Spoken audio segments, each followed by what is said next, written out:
Entramos ahora al análisis y el estudio del capítulo 8 del libro Primera de Samuel. Todo el capítulo 8 es un acto de rebeldía de parte de Israel, porque ellos se ponen de acuerdo y por encomienda a los ancianos, Israel pide un rey al igual que las demás naciones. Pero el capítulo nos muestra primero la condición de los hijos de Samuel y su pecado. Los versos 1 al 3 nos indican de la siguiente manera: Y aconteció que habiendo Samuel envejecido, puso a sus hijos por jueces sobre Israel, y el nombre de su hijo primogénito fue Joel, y el nombre del segundo Abías, que eran jueces en Berseba, pero no anduvieron los hijos por los caminos de su padre, antes se volvieron tras la avaricia, dejando un soborno y pervirtiendo el derecho.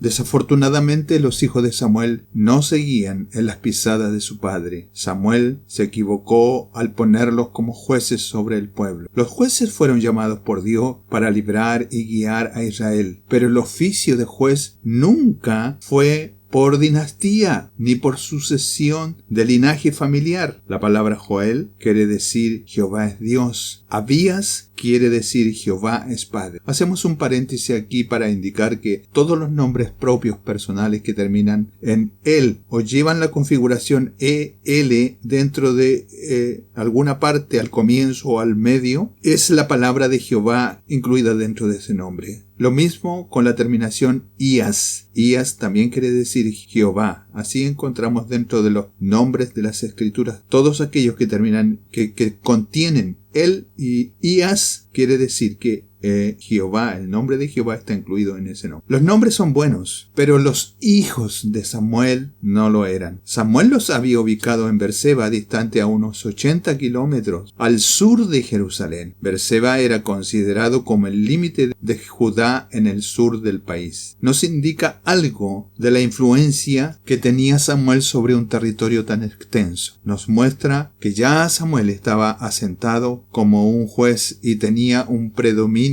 y su palabra era válida en todo este territorio. Pero sus hijos fueron acusados de haber aceptado soborno y de pervertir el derecho por amor al dinero. Contra tales cosas, la ley hacía su severa advertencia, demostrada en el libro de Deuteronomio, capítulo 16, versos 18 en adelante, nos dice, hablando acerca de la administración de la justicia. Dice: jueces y oficiales pondrás en todas tus ciudades que Jehová tu Dios te dará en tus tribus, las cuales juzgarán al pueblo con justo juicio. No tuerzas el derecho, no hagas acepción de personas, ni tomes soborno, porque el soborno ciega los ojos de los sabios y pervierte las palabras de los justos. Qué palabras tan proféticas dichas muchos años atrás de que esto sucediera aquí en los hijos de Samuel, y el triste caso que ya vimos en los hijos de Elí. Vemos que Samuel no contradice la acusación de los ancianos. Por lo tanto, tenemos que creer que estos hijos malvados de Samuel eran culpables. Si Samuel los disciplinó, no lo sabemos. La Escritura no nos dice cómo fue la educación de estos hijos. Pero sabemos que el hijo de Joel se llamaba Emán y era el nieto de Samuel. Y este en un futuro llegó a ser uno de los principales entre los cantores y un gran músico, y fue puesto en el servicio de la música por el rey David. Incluso él escribió el Salmo 88, como así lo dice su introducción. Joel fue un hombre dedicado al servicio de Dios. Qué contraste con su padre, Joel, que estaba lleno de avaricia, según el relato bíblico. Los hijos de Israel establecen ahora, frente a lo que estaba aconteciendo con los hijos de Samuel, una petición delante de Samuel. Y lo leemos en los versos 4 al 8. Entonces todos los ancianos de Israel se juntaron y vinieron a Ramá para ver a Samuel, y le dijeron: He aquí tú has envejecido, y tus hijos no andan en tus caminos. Por tanto, constitúyenos ahora un rey que nos juzgue, como tienen todas las demás naciones. Pero no agradó a Samuel esta palabra que dijeron: Danos un rey que nos juzgue. Y Samuel oró a Jehová. Y dijo Jehová a Samuel: Oh oye la voz del pueblo en todo lo que te digan, porque no te han desechado a ti, sino a mí me han desechado para que no reine sobre ellos. Conforme a todas las obras que han hecho desde el día que los saqué de Egipto hasta hoy, dejándome a mí sirviendo a dioses ajenos, así hacen también contigo. Los ancianos de Israel hicieron un pliego de petición a Samuel y le pusieron 3 motivos para la petición que llevaban. Lo primero que les dijeron fue que Samuel ya estaba viejo, estaba entrado en años. Lo segundo que le dijeron fue que los hijos de Samuel y la maldad de sus hijos estaba haciendo un estrago en medio del pueblo. Y ya el tercer motivo entran de lleno con lo que ellos querían decir. Les presentaron a Samuel y les dijeron: constitúyenos un rey, así como tienen todas las demás naciones alrededor de Israel. Samuel probablemente ya tenía 60 años de edad, pero vivió 20 años más aún. Sus hijos sin duda actuaban mal, pero desear un rey para poder ser como las demás naciones es lo que más desagradó a Samuel, y sin duda también al Dios mismo eterno. Es indigno del pueblo de Dios desear ser como otros, especialmente cuando no conocen a Dios ni ordenan sus pasos según su palabra. Es cierto que la posibilidad de escoger un rey fue mencionada en la ley según Deuteronomio 17:14. Sin embargo, esta petición expresa el deseo del pueblo de Israel y de los ancianos. No era aún el tiempo de la voluntad de Jehová que esto sucediese. Años atrás, Gedeón ya había rehusado ser rey sobre ellos. Jueces 8:23. Y cuando los habitantes de Siquem hicieron rey a su hijo Abimelech, esto salió muy mal. Está narrado en Jueces capítulo 9. La voluntad de Dios fue más bien que Israel fuese un reino de sacerdotes. Éxodo 19:5, donde Jehová mismo sería su rey.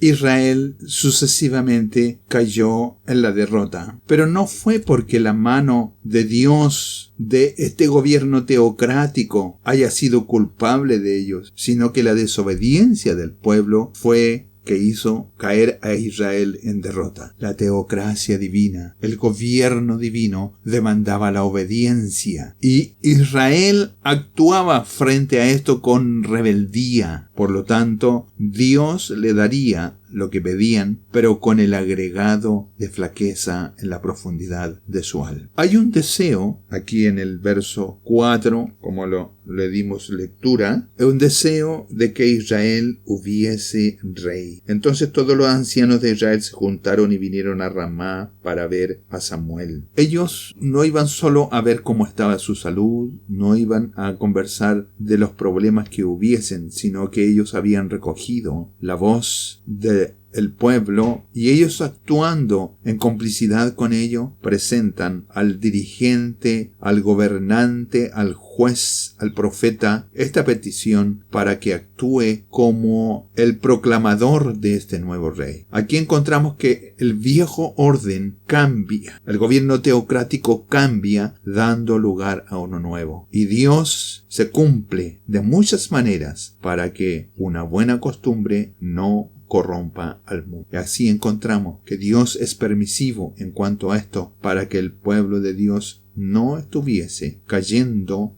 dando la contra a Dios. El deseo de Israel de un rey, como lo expresaron sus ancianos a Samuel, fue el punto de quiebre en la historia de Israel y en la historia de ellos como pueblo. Este deseo no era nuevo.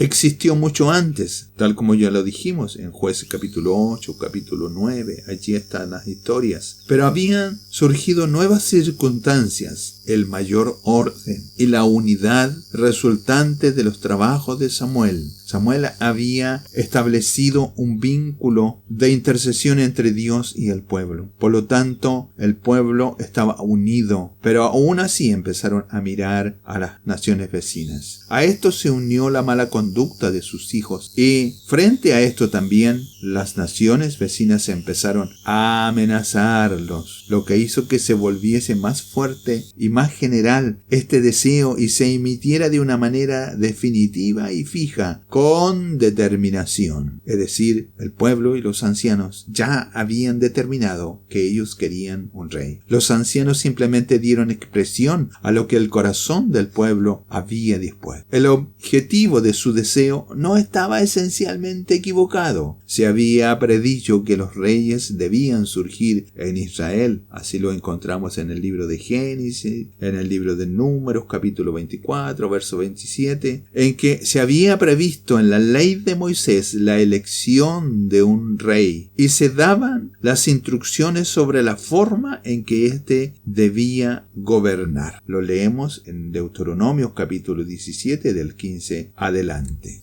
Cuando hayas entrado en la tierra que Jehová tu Dios te da, y tomes posesión de ella, y la habites, y digas, pondré un rey sobre mí, como todas las naciones que están en mi alrededor. Mire, es exactamente lo que están diciendo a Samuel. El verso 15 de Deuteronomio 17 dice, ciertamente pondrás por rey sobre ti al que Jehová tu Dios escogiere. De entre tus hermanos pondrás rey sobre ti. No podrás poner sobre ti a un hombre extranjero que no sea tu hermano, pero él no aumentará para sí caballos, ni hará volver al pueblo a Egipto con fin de aumentar caballos, porque Jehová os ha dicho, no volváis nunca por ese camino, ni tomará para sí muchas mujeres, para que su corazón no se desvíe, ni plata, ni oro aumentará para sí en abundancia, y cuando se siente sobre el trono de su reino, entonces escribirá para sí en un libro una copia de esta ley del original que está al cuidado de los sacerdotes levitas, y lo tendrá consigo y leerá en él todos los días de su vida, para que aprenda a temer a Jehová su Dios, para guardar todas las palabras de esta ley y estos estatutos, para ponerlos por obra, para que no se eleve su corazón sobre sus hermanos, ni se aparte del mandamiento a diestra ni a siniestra, a fin de que prolongue sus días en el reino,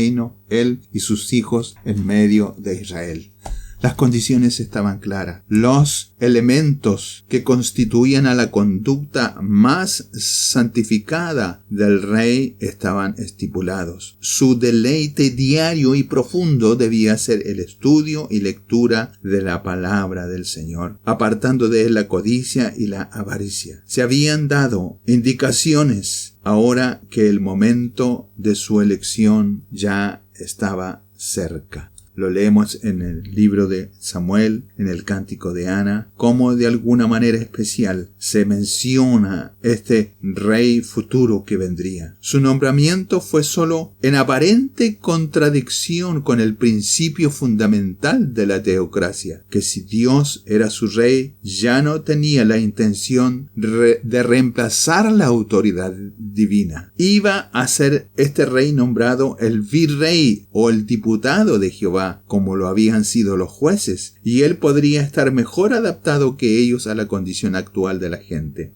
Sin embargo, la transición fue en un aspecto de un orden de cosas superior a uno inferior. No se cumplió con este protocolo. De una teocracia directa de Dios pasaron a un gobierno humano. Esto tendía a poner al gobernante invisible, al Dios eterno, en el fondo de todas las cosas. Prevalecería la voz y el mandato de Dios. Y esto estaba plagado de peligros inminentes, pues primero estaba la voz del rey y después la voz de Dios. La pecaminosidad del deseo del pueblo consistía en el tipo de rey que buscaban y el espíritu que manifestaban, por lo cual, en efecto, rechazaron al Señor Dios como su rey. Si simplemente hubieran deseado que se les diera un rey de acuerdo con la ley de Dios, como lo leímos en Deuteronomio capítulo 17 del 15 adelante, eso debería gobernarlos en equidad y alguien que temía a Dios. Entonces no se habría ofendido la ley de Dios ni al pueblo mismo, pero ahora le piden al rey un deseo absurdo solo para que se parezcan a otras naciones. Sin embargo, Dios, con el propósito de dirigir y levantar en su pueblo un trono real y levantarles un rey de cuya simiente vendría el Mesías, tomó esta ocasión para cumplir su propósito, convirtiendo su malvado y desordenado deseo en un buen fin, ya que Dios puede convertir los malos pensamientos y acciones de los hombres para servir a su propia gloria. El deseo de ellos se cumplió y la transición se efectuó pacíficamente a través de la intervención y la agencia de Samuel, quien cedió a su pedido porque percibió el bien que estaba allí oculto y que en la providencia de Dios había llegado el momento para que se nombrara rey. Como lo veremos más adelante en el capítulo 9, verso 16, Israel estaba en la posición de un gobierno que se estaba hundiendo en una corriente rápida que los estaba succionando lejos de los preceptos divinos. Lo mejor sería que ellos se volvieran a poner a la diestra de Dios. Pero si esto era demasiado tarde, si ellos no lo hacían, entonces lo mejor es que debería haber en ellos un brazo fuerte y un ojo firme para mantener la cabeza en alto. Deberían tener un rey. Y así fue con Israel. Ellos se lanzaron por una caída loca e imprudente, malvada, pero bajo el control constante de Samuel. Tuvo que guiar Samuel la difícil transición de la organización política de Israel de una república debidamente gobernada a una monarquía regulada, constituida. Mediar entre lo viejo y lo nuevo, de hecho, era la posición única que estaba ocupando Samuel. Fue al mismo tiempo el último de los jueces y el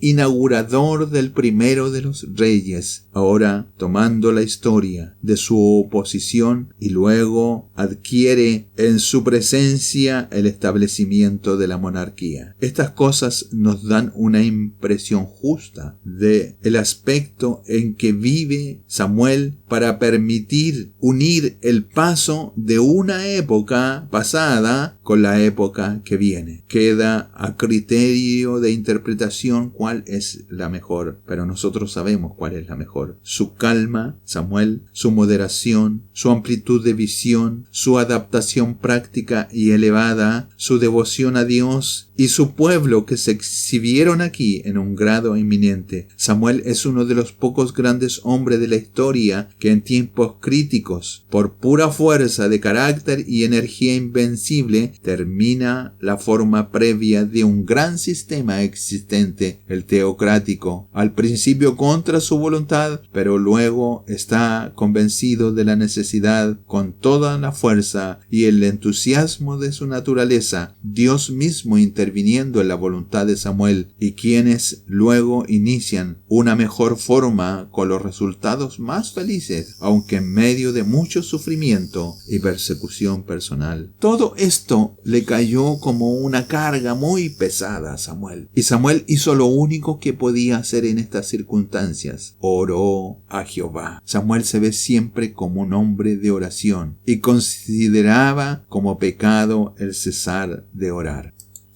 Pero no agradó a Samuel estas palabras que dijeron: danos un rey que nos juzgue. Y Samuel oró a Jehová. Y dijo Jehová a Samuel: oye la voz del pueblo en todo lo que te digan, porque no te han desechado a ti, sino que me han desechado para que no reine sobre ellos, conforme a todas las obras que han hecho desde el día que los saqué de Egipto hasta hoy, dejándome a mí y sirviendo a dioses ajenos. Así hacen también contigo. Ahora pues oye su voz, más protesta solemnemente contra ellos y muéstrales cómo les tratará el rey que reinará sobre ellos. Y refirió Samuel todas las palabras de Jehová al pueblo que había pedido rey. Dijo pues: así hará el rey que reine sobre vosotros. Tomará vuestros hijos y los pondrá en sus carros y en su gente de a caballo para que corran delante de su carro, y nombrará para sí jefes de miles y jefes de 50. Los pondrá a sí mismo a que aren sus campos y sieguen sus mieses y que hagan sus armas de guerra y los pertrechos de sus carros. Tomará también a vuestras hijas para que sean perfumadoras, cocineras y amasadoras. Asimismo tomará lo mejor de vuestras tierras, de vuestras viñas y de vuestros olivares, y los dejará a sus siervos. Diezmará vuestro ganado y vuestras viñas para dar a sus oficiales y a sus siervos. Tomará vuestros siervos y vuestras siervas, vuestros mejores jóvenes y vuestros asnos, y con ellos hará sus obras. Diezmará también vuestros rebaños y seréis sus siervos. Y clamaréis aquel día a causa de vuestro rey que os habréis elegido, mas Jehová no os responderá en aquel día. Pero el pueblo no quiso oír la voz de Samuel y dijo: no, sino que habrá rey sobre nosotros, y nosotros seremos también como todas las naciones, y queremos rey, nos gobernará y saldrá delante de nosotros y hará nuestras guerras. Y oyó Samuel todas las palabras del pueblo y las refirió en oídos de Jehová. Y Jehová dijo a Samuel: oye su voz y pon rey sobre ellos. Entonces dijo Samuel a los varones de Israel: idos cada uno a vuestra ciudad. La respuesta de Dios cuando Samuel oró no tardó en llegar. No era que el pueblo estuviese rechazando a Samuel, sino a aquel a quien servía. La palabra desechado aquí quiere decir despreciar, tomar livianamente o desdeñar. Fue el pecado perpetuo de Israel, y lo vemos hasta el tiempo de los reyes. Por cuanto estimaban tan poco a Dios, ellos caerían naturalmente en este mismo desprecio sobre el siervo de Dios en tiempos futuros, rechazando al ungido, al amado de Dios. Si nos armamos con este pensamiento, será posible glorificar a Dios al sufrir oprobio. El hombre de Dios en este tiempo, Samuel, hace y presenta su protesta. Israel pedía un rey que les gobernara. Realmente la palabra gobernar significa hacer justicia o juzgar. Está pidiendo un cambio fundamental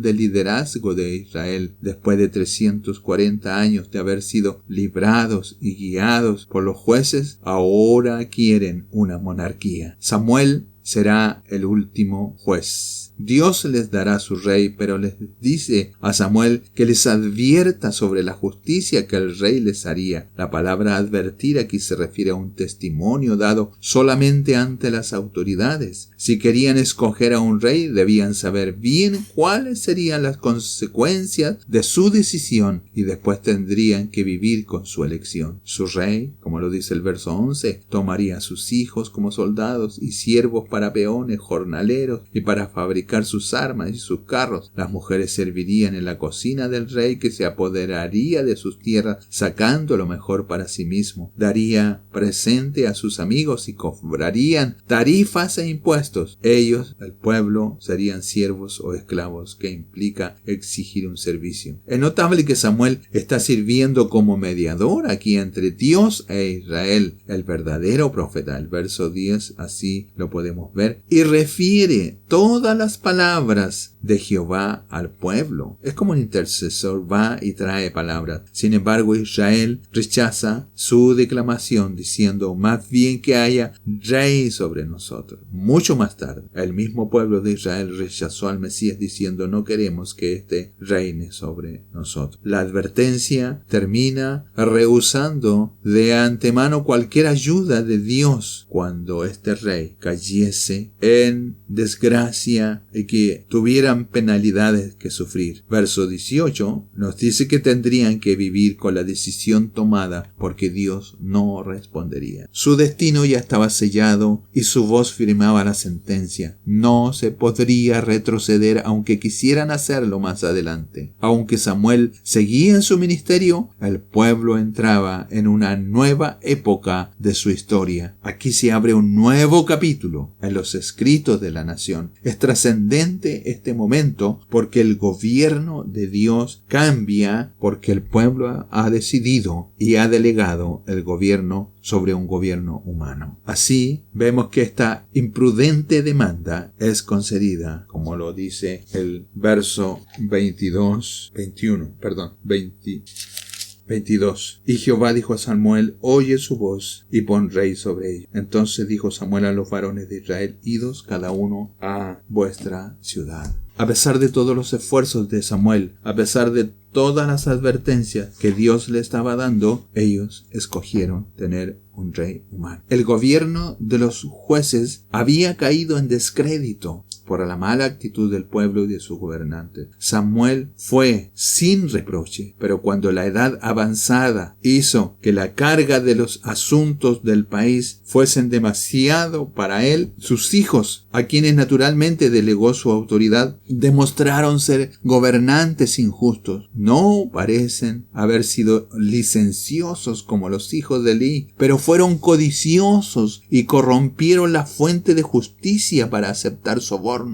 Qué cosa tan persistente es el pecado. Cómo se repite la historia en una era tras otra, en una generación y otra. Qué difícil es erradicar el pecado. El ejemplo de integridad de toda la vida de Samuel se perdió en sus hijos. El terrible destino de la familia de Elí también se perdió en ellos. Para la dignidad de la justicia, para el honor de la verdad, eran indiferentes por aquella pervertida maldad de aprovecharse de los demás. Entonces los ancianos de Israel le pidieron a Samuel que pusiera un rey sobre ellos. Esto siguió con un mal precedente. El experimento había sido probado unos 150 años, tal como lo comentamos. La gente pidió a Gedeón que fuera su príncipe hereditario y ese héroe rechazó la propuesta, ya que era inconsistente con una teocracia pura. Después de su muerte, Abimelech fue rey durante 3 años, pero su carrera comenzó con crueldad. Pronto terminó en desastre y muerte, y nadie de esa época había buscado la dignidad real. Esto precedió con un principio equivocado. El deseo de ser como las otras naciones alrededor estaba en contradicción absoluta con el propósito revelado del Dios de que Israel debía estar separado como pueblo exclusivo para él. El deseo de tener rey que los guiara a la batalla revelaba una sed de guerra indigna de una nación santa y una desconfianza en el poder del Señor para defenderlos. Aquí es el punto crucial, es el punto en que ellos humanamente deciden que se apartaron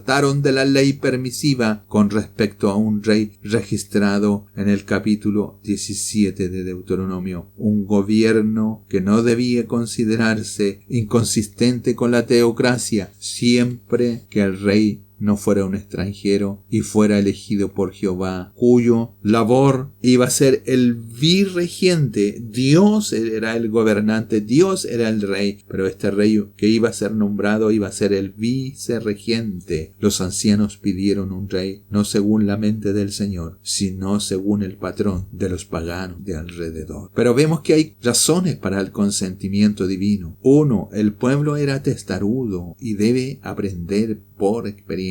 Se advirtió a los ancianos y al pueblo de Israel el riesgo que corrían. Un rey como que quisieran restringiría sus antiguas libertades y pondría su mano sobre todos sus derechos e intereses para que pudiesen contribuir al mantenimiento de su corte y de su ejército. No escucharon la advertencia de Samuel y persistieron en su demanda. Entonces el Señor le ordenó a su siervo que les hiciera rey. Si los hombres no toman consejos, hay que dejar que se salgan con la suya. La sabiduría rara vez llega a los hombres voluntariosos, sino a través de lecciones agudas que los resultados muestran la locura que ellos están haciendo. Segundo punto, el camino debe estar preparado para el rey y el reino que Dios elegiría. Es importante recordar que los propósitos divinos se logran en la tierra no por medios de poderes directos de autoridad o esfuerzo de poder, sino a través de procesos largos y complejos de acción que contrarrestan la acción humana.